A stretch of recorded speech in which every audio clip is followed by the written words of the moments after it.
Bom dia, meus irmãos, tudo bem?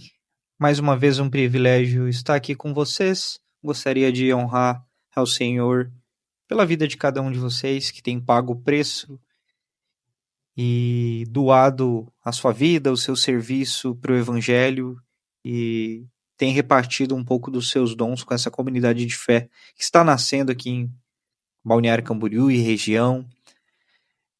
Vocês têm depositado os dons de vocês nessa plantação. Isso é muito bom. É um privilégio servir ao Senhor do lado de vocês. Glória a Deus pela vida de cada um. Amém? Hoje daremos sequência à exposição da carta de Efésios. Como vocês sabem, a gente é uma igreja que prega lectio contínua, ou seja, nós expomos todo o texto sagrado. A gente trabalha com livros, com a exposição de livros inteiros, verso por verso. Leremos do verso 17 a 24 do capítulo 4. O texto sagrado diz assim: Assim eu lhes digo, e no Senhor insisto, que não vivam mais como os gentios, que vivem na futilidade de seus pensamentos. Eles estão obscurecidos no entendimento e separados da vida de Deus por causa da ignorância que estão. Devido ao endurecimento do seu coração, tendo perdido toda a sensibilidade, eles se entregam à depravação, cometendo com avidez toda espécie de impureza. Todavia, não foi assim que vocês aprenderam com Cristo. De fato, vocês ouviram falar dele e nele foram ensinados de acordo com a verdade que está em Jesus. Quanto à antiga maneira de viver, vocês foram ensinados a se despir do velho homem, que se corrompe por desejos enganosos, a serem renovados no modo de pensar e vestir-se de um novo homem, criado para ser semelhante a Deus em justiça e em santidade provenientes da verdade. Palavra de Deus, graças a Deus por ela. São Tomás de Aquino, em sua brilhante obra Suma Teológica, cunhou um termo muito significativo, idem valem, idem nole. Idem valem, idem nole, numa tradução livre, seria como o mesmo querer e o mesmo não querer. Onde está uma verdadeira amizade, ali está o mesmo querer e o mesmo não querer. Amar as mesmas coisas e rejeitar as mesmas coisas. Ou seja, na prática do cotidiano, amigos são aqueles que estão olhando para a mesma direção, compartilhando dos mesmos princípios, dos mesmos valores. Um amigo de verdade, uma relação de verdade, ela está intimamente ligada com a ideia de amar a mesma coisa e rejeitar as mesmas coisas. Então, essa definição de São Tomás de Aquino é incrível. Por que eu estou dizendo isso, meus irmãos? Porque o sermão de hoje dialoga bastante com essa máxima tomista, pois ele fala sobre os amigos de Deus e essa nova sociedade de Deus que foi regenerada. Essa nova sociedade de Deus que, uma vez resgatada e encontrada, deve viver e agir segundo a verdade de Deus. Grosso modo, ela deve viver a verdade em um mundo de mentiras. E esse é o tema do sermão de hoje. Como viver a verdade em um mundo de mentiras. Amados, o texto começa no verso 17 com a palavra assim, ou portanto. Assim ou portanto eu lhes digo, e no Senhor insisto, que não vivam como os gentios, que vivem na futilidade dos seus pensamentos. Como vocês já cansaram de me ouvir falar, Martin Lloyd-Jones nos ensinou que a gente nunca pode deixar escapar nenhuma conjunção adversativa da Bíblia. Sempre que aparecer, a gente deve parar, nos conectar e dar bastante atenção a elas. Sendo assim, irmãos, assim ou portanto, no início desse verso, visa conectar essa sessão que está sendo iniciada com a sessão anterior, certo?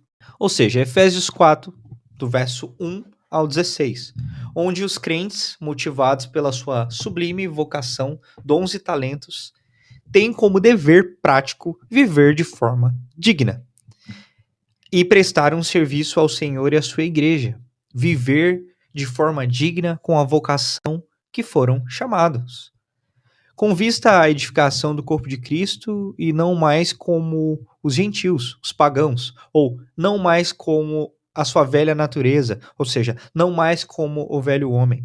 Ou seja, o Evangelho de Cristo, como vimos até aqui nessa série de vários sermãos, ele não se resume apenas ao perdão que nos é dado dos nossos pecados, mas também a transformação que esse perdão deve gerar em nossas vidas.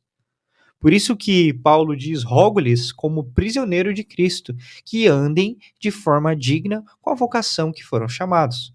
O apóstolo, nessa sessão, passa a descrever como o povo de Deus deveria viver, quais seriam as implicações práticas de toda essa doutrina que eles tinham recebido.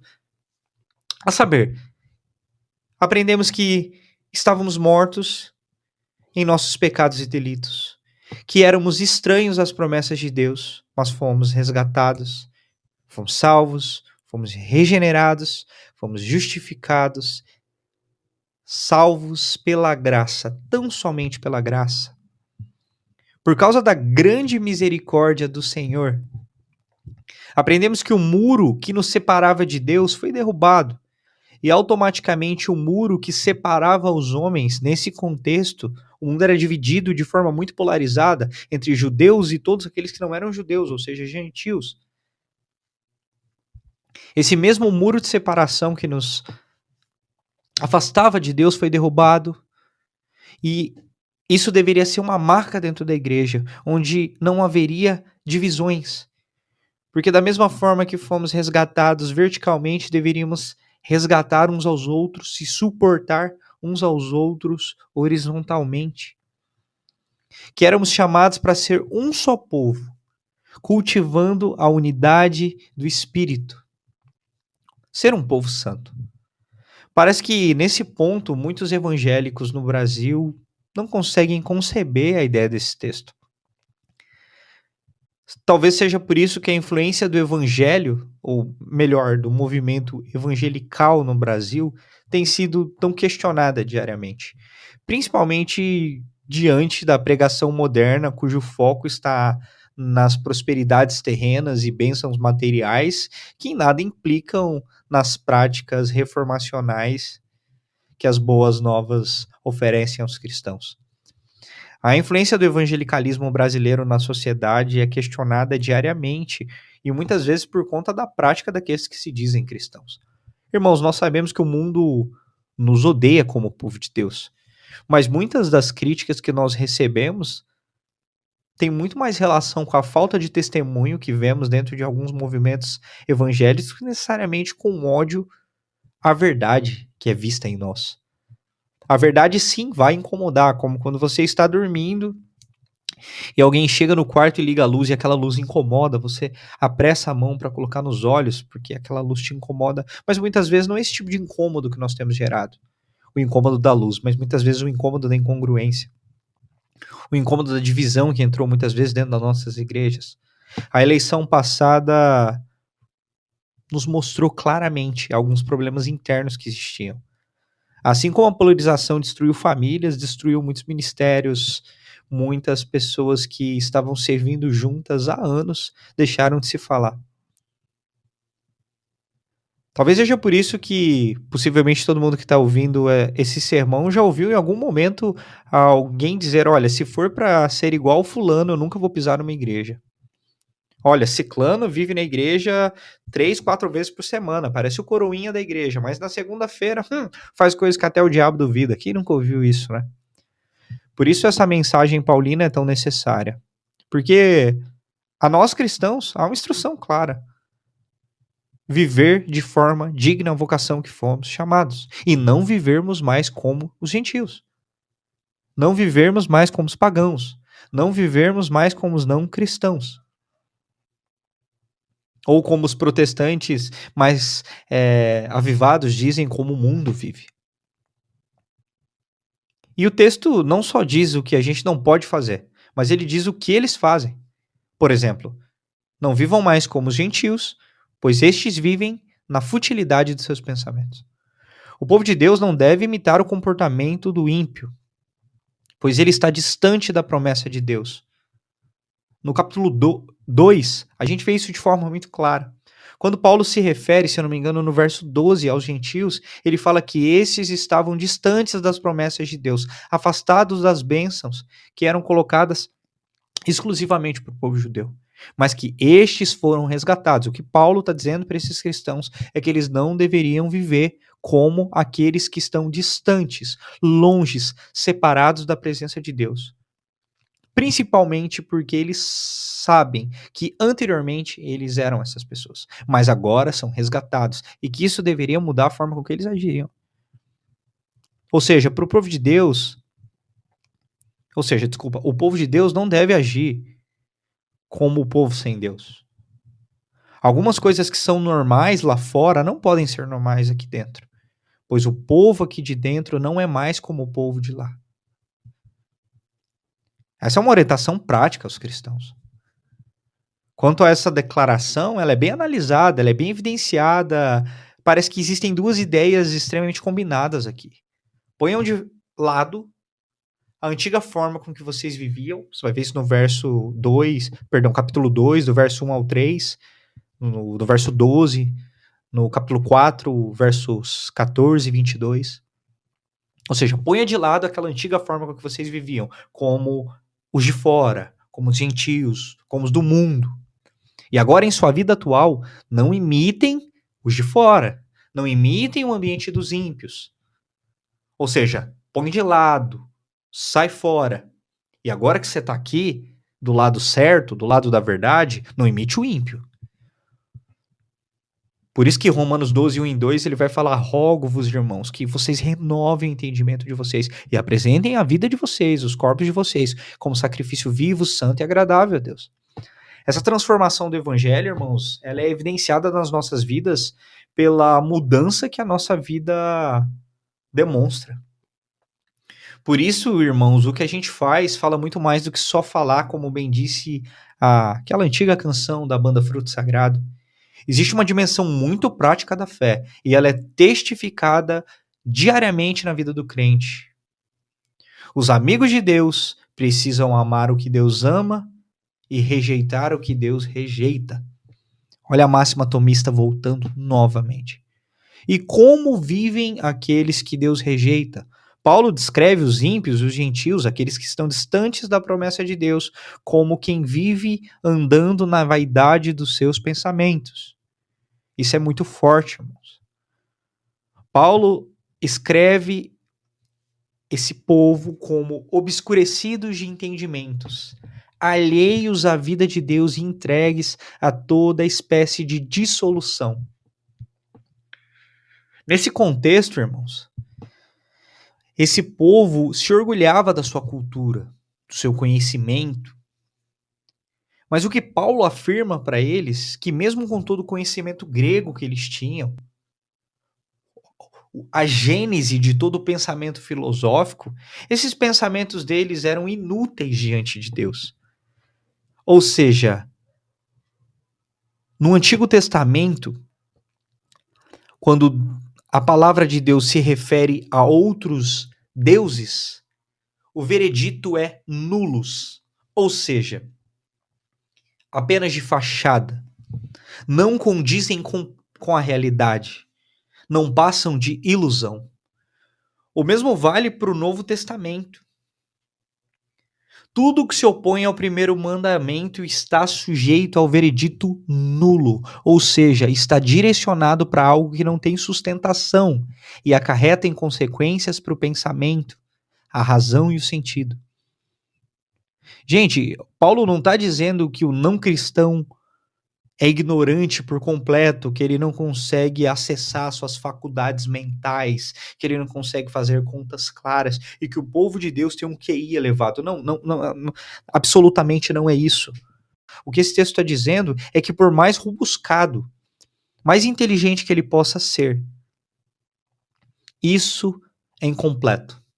O que ele está dizendo é que o cristão recebe uma iluminação divina, que é o entendimento claro que a nossa vida foi feita por Deus e para a glória de Deus. O que Paulo está dizendo é que esses homens, com seu pensamento obscurecido de entendimento, por mais amplo, rico e sábio que possa ser, esse homem ele não consegue completar talvez a pergunta mais básica da vida, de o que é a vida e qual o propósito para ela. Isso remete a Bujanra questionando Clóvis de Barros e ele gaguejando tudo e não sabendo responder o que é a vida. Muito porém, um cristão, por mais simples que possa ser, ele sabe que a vida é um dom de Deus e que deve ser usado para sua glória. Ou seja, por mais brilhante que o ímpio possa ser, a sua mente continua em trevas. E talvez a questão mais importante, ele nunca vai entender. Por isso que eles são entregues a todo tipo de dissolução. A máxima de Dostoiévski, no livro Irmãos Karamazov, ele diz: se Deus não existe, tudo é permitido. Então, por isso que eles se entregavam à dissolução.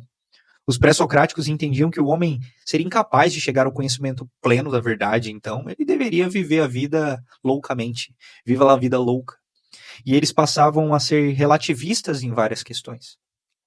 Por isso que na Ágora, a razão principal não era a busca da verdade, mas quem tinha o melhor discurso. Por isso que os sofistas ensinavam retórica. Uma vez que o ser humano não chegaria à conclusão da verdade, o que importa é quem tem o melhor discurso. E essa era a realidade desses homens. Por mais brilhante que podiam ser os discursos deles, eles não representavam a verdade completa. Isso era testemunhado e testificado pelo estilo de vida que eles viviam. Outro problema que existia naquela época, naquela região, eram as falsas religiões. Um contexto totalmente politeísta. Embora houvessem abundantes e diversificadas religiões, essas mentes escurecidas rejeitavam a revelação de Deus.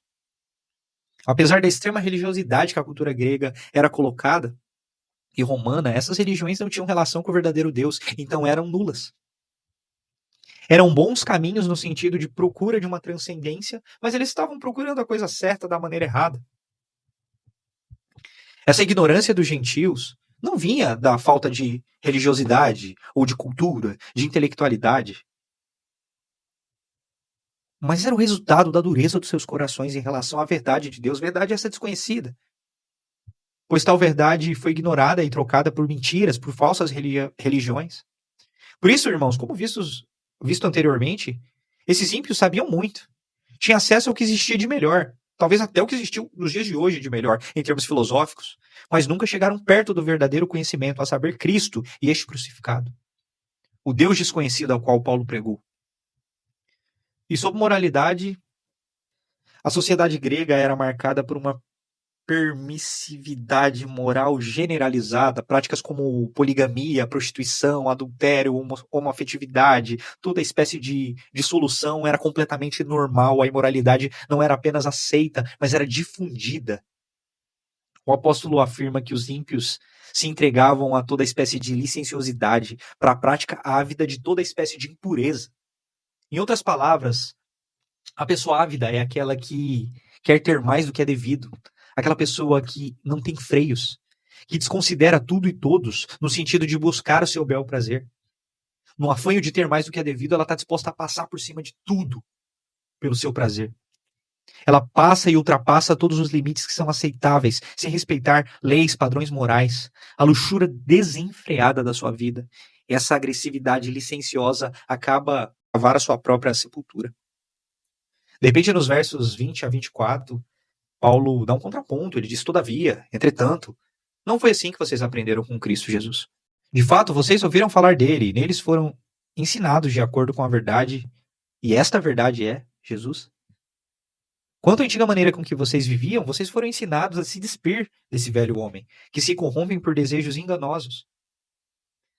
E que vocês devem renovar o modo de pensar de vocês e se revestir de um novo homem, criado para ser semelhante com Deus em justiça e em santidade provenientes da verdade. As pessoas a quem Paulo descreve pertenciam a um grupo distinto agora.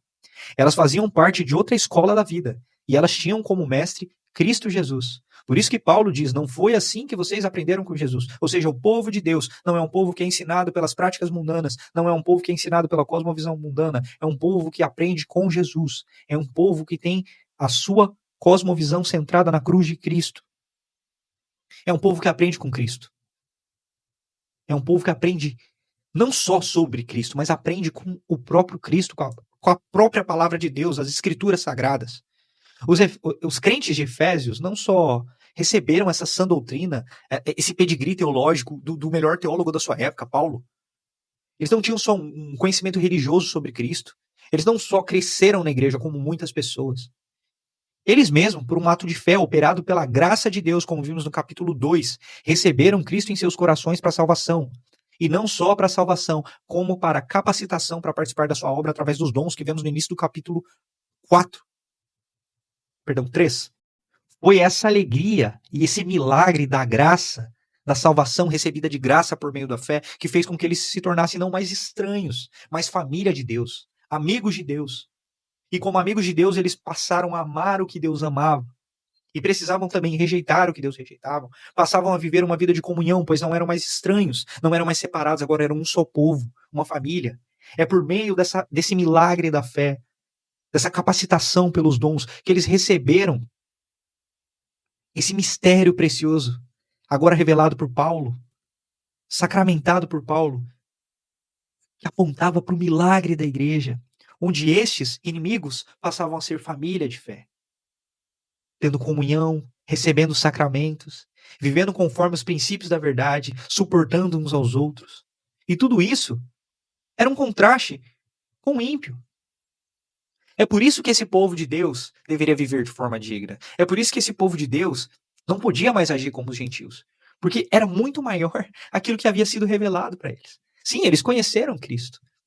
O milagre da fé aconteceu no seu coração. Paulo então apresenta essa apropriação de Cristo e da salvação dele como um resultado de um processo contínuo, irmãos, de aprendizagem. Algo que envolve tanto o coração humano quanto a mente. Paulo está dizendo para os crentes de Éfeso que eles deveriam aprender em Cristo. É uma mudança radical de mentalidade, de estilo de vida. O velho homem no texto sagrado é uma referência à natureza pecaminosa que nós recebemos de Adão, inclinada ao mal e manifestada pela insensibilidade e avidez para o erro, como acabamos de ver anteriormente. Arrogância, mente obscurecida. Porém, o que aprendemos com esse texto é que a gente deveria se despir desse velho homem, ou seja, dessa velha natureza. Tudo aquilo que nos separa de Deus, como vemos em Colossenses 3, 9, Romanos 6, 6. E se vestir de um novo homem, ou seja, dessa nova natureza, a natureza de Cristo sobre nós. Em certo sentido, irmãos, eles já haviam se despido do velho homem e se vestido de um novo homem quando foram entregues a Cristo. E confessaram isso publicamente através do batismo.